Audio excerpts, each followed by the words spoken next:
भाजपा के पूर्व प्रदेश अध्यक्ष व राज्यसभा सांसद दीपक प्रकाश गुरुवार को गिरिडीह पहुंचे। इस दौरान उन्होंने परिषदन भवन में प्रेस वार्ता कर प्रधानमंत्री नरेंद्र मोदी के नेतृत्व में केंद्र सरकार के 11 वर्षों की उपलब्धियों को मीडिया के समक्ष रखा। उन्होंने इसे सेवा, सुशासन और सुरक्षा का युग बताया। दीपक प्रकाश ने कहा कि मोदी सरकार ने सिर्फ देश के भीतर नहीं बल्कि अंतर्राष्ट्रीय स्तर पर भी भारत की ताकत को साबित किया है। उन्होंने हाल ही में जम्मू कश्मीर में चलाए गए ऑपरेशन सिंदूर का जिक्र करते हुए कहा कि इस अभियान में सुरक्षा बलों ने जिस तरह से आतंकियों को मुंहतोड़ जवाब दिया, वह भारत की नई सुरक्षा नीति का प्रमाण है।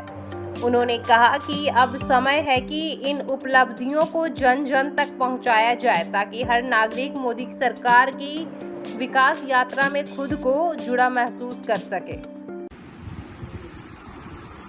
जो यहाँ की भाषा में कहते उसी को छापा है कि छठी का दूध याद दिलाने का काम, ब्रैकेट में उसको हिंदी में लिखा है, वहाँ इंग्लिश में लिखा है रोमन लिपि में। छठी के दूध याद कराने का काम नरेंद्र मोदी की सरकार, भारत के सैनिकों ने पाकिस्तान को करने का। ऑपरेशन सिंदूर हो, चाहे सर्जिकल स्ट्राइक हो, चाहे एयर स्ट्राइक हो, सब में हम विजय प्राप्त किए। सैनिकों के मनोबल को बढ़ाने का काम किया। पहले सैनिक के हाथ बंधे रहते थे, भारत के सैनिकों के हाथ को खोल करके गोली के जवाब गोला से दो, ये अगर अधिकार संपन्न कर किसी ने किया तो नरेंद्र मोदी जी की सरकार। हम सब कोई जानते हैं, यूक्रेन में जब युद्ध हो रहा था, भारत के 23,000 लोग फंसे हुए थे।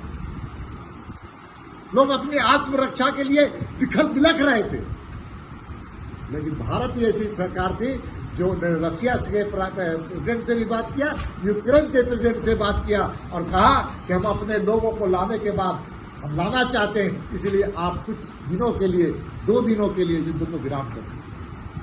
और यूक्रेन और रसिया ने तय किया कि भारत का जो आग्रह है उसको माना जाए और युद्ध विराम हुआ और 23,000 लोगों को सुरक्षित लेकर के आने का काम अगर किसी ने किया तो नरेंद्र मोदी की। ये ज्यादा न कहते हुए आप सबसे निवेदन है कि हम सब पर्व मना रहे हैं, उत्सव मना रहे हैं। मोदी जी के नेतृत्व में सरकार बेहतर और हम कहते हैं बेहतरीन प्रदर्शन करने का काम। प्रेस वार्ता में उनके साथ जमुआ विधायक मंजू देवी, जिला अध्यक्ष महादेव दुबे, योगेंद्र प्रसाद सहित भाजपा के कई वरिष्ठ नेता मौजूद रहे। सभी ने एक स्वर में कहा कि प्रधानमंत्री मोदी के 11 वर्षों के कार्यकाल ने देश को आत्मनिर्भर, सुरक्षित और वैश्विक मंच पर सम्मानित राष्ट्र बना दिया है।